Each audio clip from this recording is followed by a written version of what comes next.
always like to go off of the shape of the head. So this is where her head starts to kind of round down. So that's kind of where I'll keep the braid. You can bring it up and over like this. I just don't think that looks very organic. And so because I'm coming diagonal, I'm going to take a diagonal section as my first. Instead of coming through here and trying to pick up little hairs that don't meet or match, kind of just starting right here at a diagonal off her part line, and I'll get about this much hair.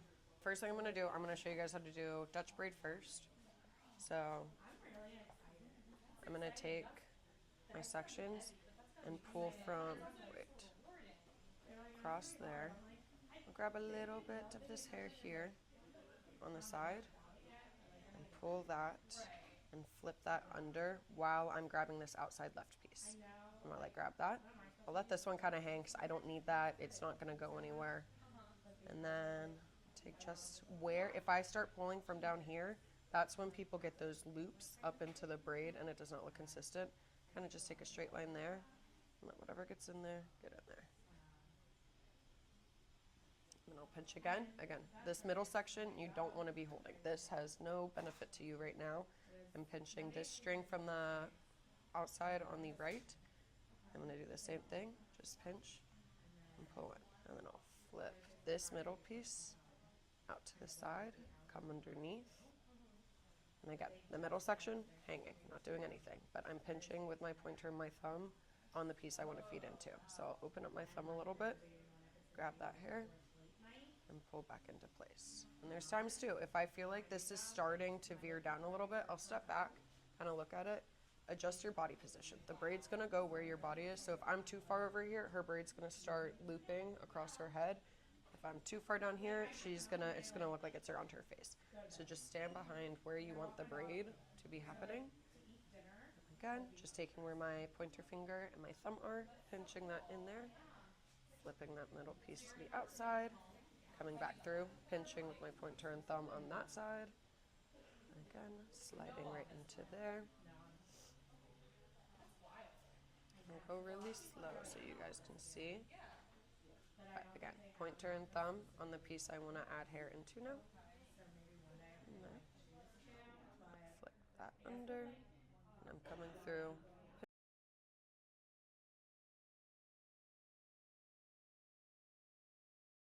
Take your time with it. The faster you go, it can end up making things a little bit more difficult. You'll start pulling in little hairs from sections you don't want to pull from. It's like going slow right now. I can kind of see that there's this loop of hair, and I can just kind of pull that down a little bit from underneath. Which you can do. Like, let's say I do want to go back up there. I don't mind kind of pinching right here, letting some of this fall, and re-grabbing my pieces. So I know that that middle one, I want to just hang right there, and then I can just readjust the pieces into there.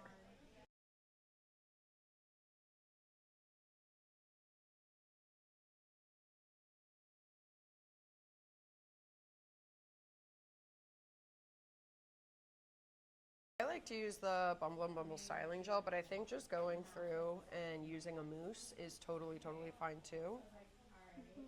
The thing is I would put it in sectionally if you are going to use a mousse, because a mousse is going to dry down pretty quick.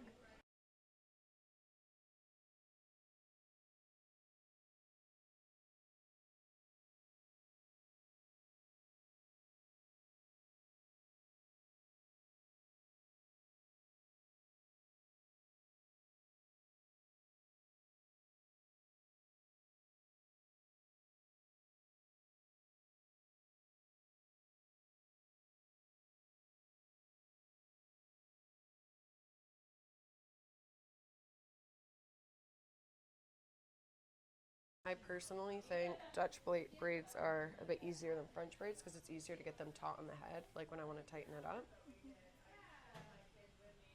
But everyone's got their own personal opinions. I used to also only know how to do Dutch braids because it's how I learned how to braid on myself. Now, when you're getting towards the bottom, what is the best head position to make sure it's tight to the So scalp? I like to have my clients look down. So if she's looking forward and I start trying to tighten it, it's going to be very easy for me to start pulling this hair out. And when we drop that, she'll get this like bunch under there. which is fine, but a lot of people would prefer a clean braid on their neck. So I'm still in a position right now where my hands are still level with her head shape.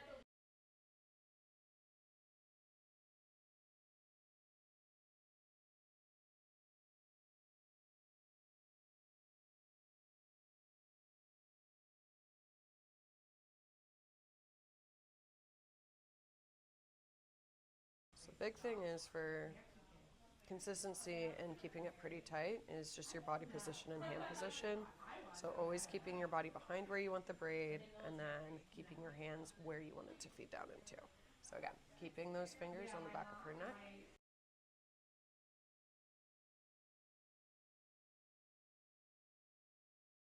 And then down here, where a lot of people will have little baby hairs and stuff, if I can see that it's already pulling at her neck, that's going to continue to be uncomfortable for her.